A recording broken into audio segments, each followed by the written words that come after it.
Hey boys and girls, it's Rabbi Ferenczi speaking to you from my office at Heska Emunah Synagogue.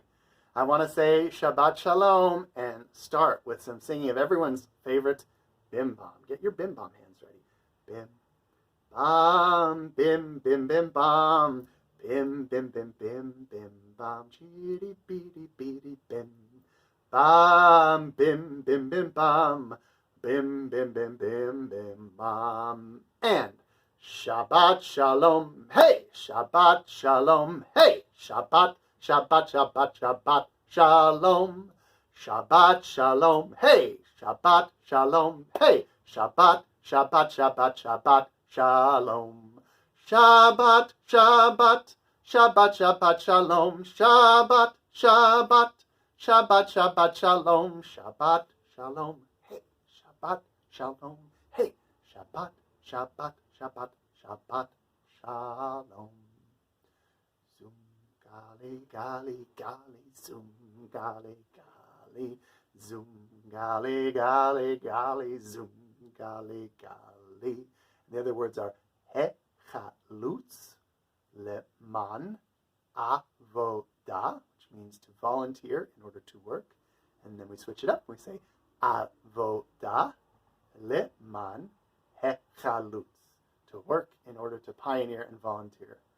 Hechalutz leman avoda, and you can make some hammering sounds or maybe a sawing or a sweating sound. Avoda leman hechalutz. Hechalutz leman avoda. Avoda leman hechalutz. And then we do our ways.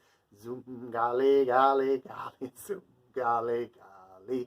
Zoom gali gali gali, zoom gali gali, zoom gali gali gali, zoom gali gali, zoom gali gali gali, zoom gali gali. Hechalutz leman avoda. Now saw. Avoda leman hechalutz. Hechalutz leman avoda. I'm hammering. Avoda leman hechalutz.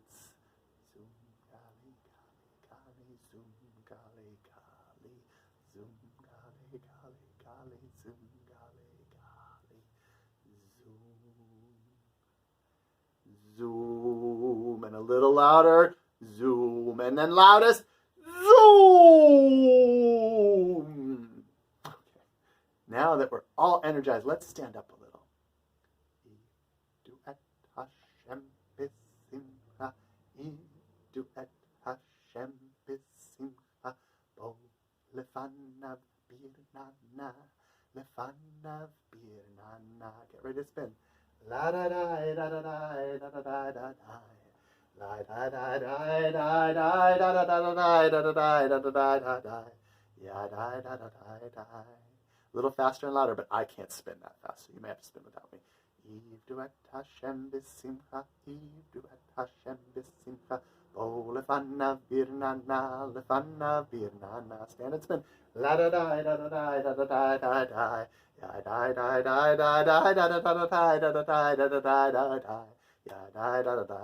Now the fastest, but I might not be able to spin this fast.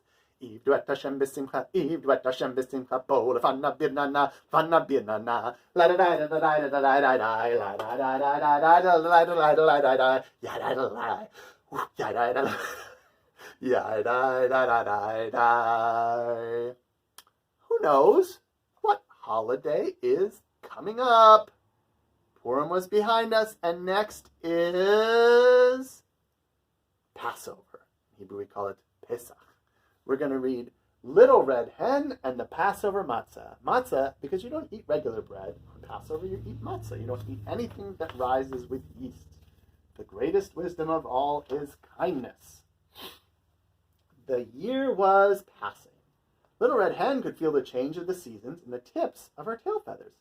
She could smell it in the barnyard air. She could see it on her calendar.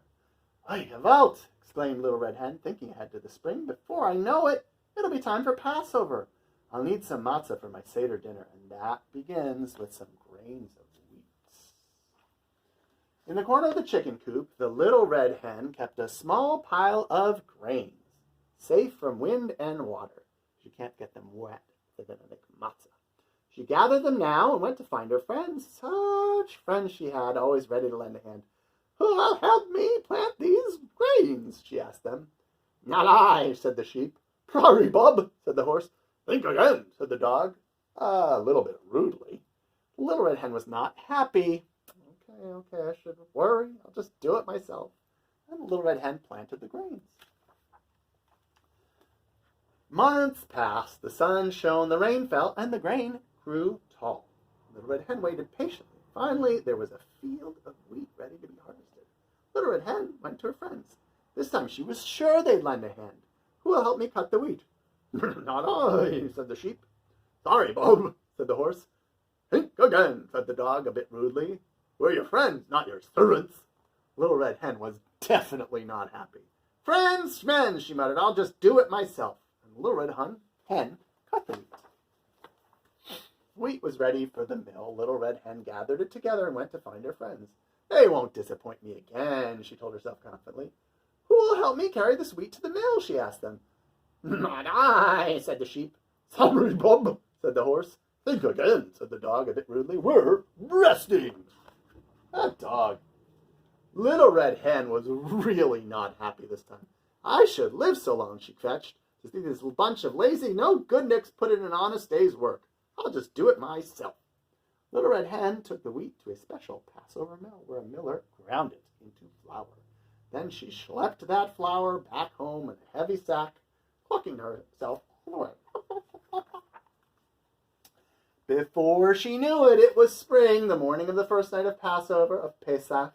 The Little Red Hen cleaned her house top to bottom. There wasn't a crumb of bread to be found anywhere. "Time to make the matzah," Little Red Hen announced to her friends. "Who wants to help?" Everyone deserves a second or fourth chance, she reminded herself. But what do you think Little Red Hen heard? These guys. "Not I," said the sheep.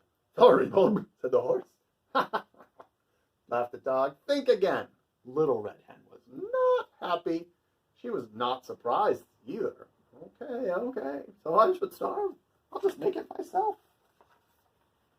Little Red Hen washed up carefully. She put a big bowl on the kitchen table. She set her timer. According to Jewish law, Passover matzah had to be finished in just 18 minutes. She mixed the flour and water quickly. She kneaded it quickly. She rolled it out nice and flat quickly. She pricked it all over quickly. She put it in the oven to bake. Ding! The matzah was ready, just in time. Then Little Red Hen prepared the Seder dinner. She boiled eggs, simmered soup, mixed gefilte fish. She washed parsley, chopped apples and nuts, and stirred batter for a cake. Finally, she set the table, putting a beautiful Passover agada at each place, an extra chair for Elijah, Eliyahu the prophet, should he come, God willing. She finished with a plate covered of homemade matzah. Little Red Hen sat in a chair and waited. When the sun began to settle in the evening sky, there was a knock at the door. Guess who was standing outside? I think you know. It's her friends who want to eat. "We're famished," they told Little Red Hen. "What's for dinner?" "You gotta be kidding," scolded Little Red Hen. "What chutzpah! You didn't help me plant the grains when I asked you. You didn't help me harvest the wheat or carry it to the mill or take it back home again. You didn't even help me bake the matzah. So tell me, why should I share my Seder with the likes of you?" Sheep, horse, and dog couldn't think of a thing to say. Little Red Hen was right. They had not been very good friends. The three animals silently hung their heads in embarrassment. Little Red Hen was quiet too. Now I should invite them to my Seder. Then she remembered the words in the Passover Haggadah. That's the book we read that night. "Let all who are hungry come and eat." She looked at her friends. They looked hungry. Besides, the Little Red Hen was a good egg, a mensch, good person forgives. "Why are you standing there?" she said finally. "Come on in." So together the friends celebrated the holiday, the Chag. Together they noshed on tasty, crunchy matzah, and when the Seder was over, after all the planting and the harvesting, the schlepping and the cleaning, the baking and the feasting, just who do you think had to wash all those dishes? "Not I," said the Little Red Hen. Good, her friends helped out finally. Okay, let's do another song. You guys remember Shabbat Angels? You want to do angel hands? Shabbat Angels, or you can do it like this. Are peeking through the window. Well, Abba, that's Daddy, lights the candles, and everyone's at home. Shabbat Shalom, Shabbat Shalom, Shabbat Shalom, and everyone's at home. The Shabbat angels are peeking through the window, while Ema says the Kiddush, she's holding her grape juice, and everyone's at home. Shabbat Shalom, Shabbat Shalom, Shabbat Shalom, and everyone's at home. The Shabbat angels are peeking through the window, while children say Hamotzi, they're holding the challah, and everyone's at home. Shabbat Shalom, Shabbat Shalom, Shabbat Shalom, and everyone's at home. You know what a very interesting lesson in the Torah this week is? Do you like to make art? Raise your hand if you like to draw. Do you like to finger paint? Do you like to sing? Do you like to dance? The Torah tells us that making art and doing all of those things is a special way to connect to God. That by making special and beautiful things, we let God know we're here and God can make a home with us. We make everything beautiful so that God can share it with us. That's one of the things we learned in the Torah this week. Doing art is holy. Okay, it's time to say goodbye. Shalom chaverim, shalom chaverim, shalom, shalom, lehitraot, lehitraot, shalom, shalom. We sing it in English. Goodbye, my friends, goodbye, my friends, goodbye, goodbye, till we meet again, till we meet again. Goodbye, goodbye. Have a good day, everybody. Shabbat Shalom. Bye, everybody.